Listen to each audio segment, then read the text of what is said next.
Hello everyone, and finally, welcome back to another Crack-A-Pack video. I usually post them on Wednesday, but we've had several weeks hiatus between the end of Amonkhet and the beginning of Hour of Devastation. I'm also way behind on announcing the winner of giveaways, but I finally have the answer to who's won the giveaways for May and June. In May, it was Here's Johnny 14, and in June, it was John Laird. I have sent both of you, I've commented on your comments in both of those videos, but if you didn't see that, email me your address at needsahunmagic.com. Another matter of business is my Crack-A-Pack videos are now sponsored by the Ether Hub. EtherHubTCG.com is where you can go and buy a bunch of packs, bundles basically. They call them hub bundles, and you can go there and buy packs that you'll get mailed to you every month at a very, very good price point. So you should go ahead and check that out. You can find a link in the description below. But now that we've got those things out of the way, we can talk about the actual pack. We've got an Hour of Devastation pack. If you want to enter into the giveaway to win this pack and the next 4 packs as well, I'm just going to give this one away with August since July's almost over. Comment below that you'd like to enter. And in these videos, I talk about my perspective on these cards in the limited format. I'm not talking about constructed or anything like that, mostly. I might mention it, if you know, I might briefly mention it. All right. So this pack is open. And our first common, it's a pretty good one. It's Unquenchable Thirst. It's a solid common. I've actually seen some people say it's the best common in the set, but that's kind of crazy to me. It is solid. I wouldn't hate first picking it, but I also wouldn't be super thrilled. You do need to have a few deserts for it to be at its best, but that's not very hard to do in this format. Next, we have Solitary Camel. 3 mana, 3/2 that has lifelink if you have a desert in play or in your graveyard. Very solid playable in a white deck, but not really something you want to be first picking. All right, well, now we have a new first pick, and that is Open Fire. I think this is the second best common in the set after Ambuscade, and I'd take it over a lot of rares. I wouldn't be surprised if it's what we end up taking in this pack. Great removal spell. You can also dome your opponent with it to finish the game. Next, we have Bitterbow Sharpshooters. It's a pretty good card. It's sort of overperformed. A 5 mana 4/4 Vigilance and Reach is solid, and I play it in most of my green decks, but it's also not something you want to first pick. It's not an incredible card or you know, a great one even. It's just solid.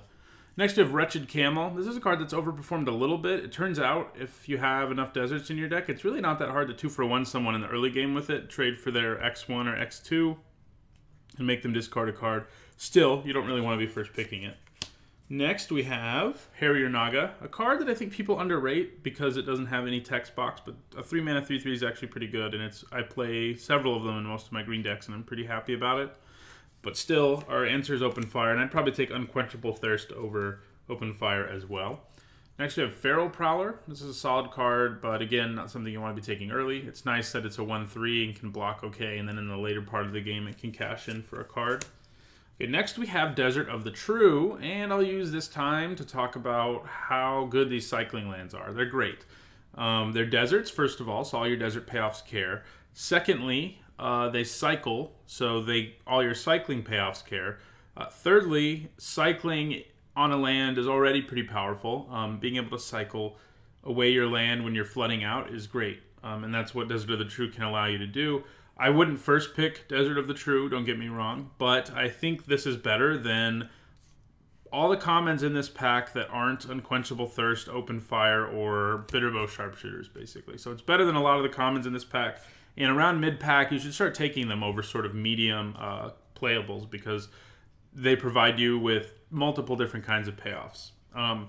And the flood insurance is great. Next, we have Gilded Cerodon, another card that cares about deserts, and it's one of the better ones. The 2 red cards that care about deserts, a common and uncommon, are very good, this and Sand Strangler. Gilded Cerodon's less first pickable because it's higher on the curve, and it's not quite as good anyway, but a 5 mana 4/4 that makes things unable to block can just end games. Next, we have Godpharaoh's Faithful. It's a sideboard card at best. 1 mana 0/4 that gains you a little bit of life if you happen to be in the other one of the colors of Nicol Bolas. I've sided it in. I've never mainboarded it, though. Next, we have Razaketh's Right. This thing's okay. 1 black mana to cycle is what saves it. If it was just a tutor, it wouldn't be that good. But with both effects, it's solid, but still I would take Open Fire, Unquenchable Thirst, a lot of the commons in this pack over this, basically. That's my point.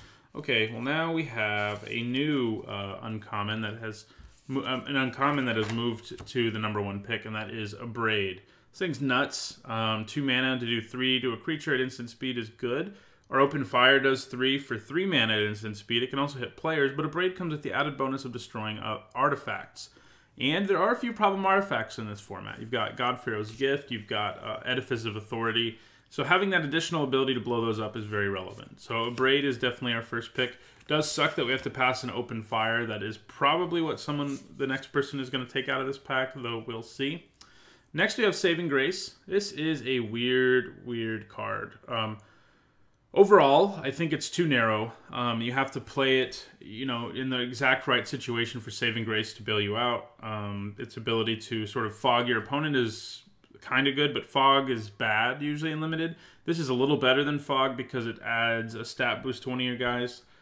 And if you can give a stat boost to one of your guys and also get rid of all of your opponent's damage and the creature you put it on stays in play, it feels pretty good. If you kill your creature and lose Saving Grace, you're 2 for nothing yourself, basically, to do it, and that's not so good. So I don't like the card very much. I could see setting it in against opponents who are playing, pumping their whole team and, attacking you with Trial of Solidarity, but that's about it. Our rare isn't very good in limited. It's Swarm Intelligence. Definitely good in, EDH and stuff, though. Copies your instants and sorceries, but it's a 7-mana spell itself, so not so good. So in the end, I think Abrade and Open Fire are our 2, options, and Abrade's just better. It's also worth some money because it's one of the most played cards out of Hour of Devastation in Constructed. That does it. So let me know in the comments what you would first pick out of this pack. And don't forget, you can also enter into the giveaway. So thanks for watching. Check out etherhubtcg.com. Link in the description. So see you next week.